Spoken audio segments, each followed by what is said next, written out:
ఓం తత్సతు. శ్రీ గురుభ్యో నమః.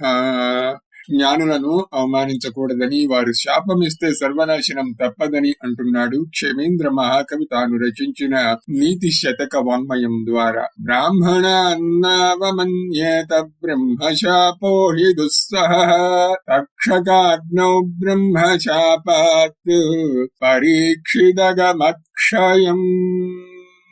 ఈ శ్లోకమునకు గురుదేవులు ఆంధ్రవ్యాస ఏలూరిపాటి అనంతరామయ్య గారు చేసిన ఛందోబద్ధమైన పద్యానువాదం ఇది. అయ్యవలదు విప్రునవమానమునరింప బ్రహ్మశాపమోర్వభరము సుమ్ము తక్షకాగ్ని మృగ్యదాబరీక్షిమహీశాసకుండు బ్రహ్మశాపముననే. పూజ్యులను పూజించకుంటే పుణ్యం మాత్రమే రాదు, కానీ వారిని అవమానిస్తే నాశనం జరుగుతుంది. పరీక్షణ్ మహారాజు సాక్షాత్తు అర్జునుడి మనుమడు, కాని ఒక ముని మెడలో చచ్చిన పాము వేసి ఆయన కుమారుడి శాపము వల్ల తక్షకుడి చేతిలో మరణించాడు. ఓం తత్సతు. రమేశ్వరార్పణమస్తు.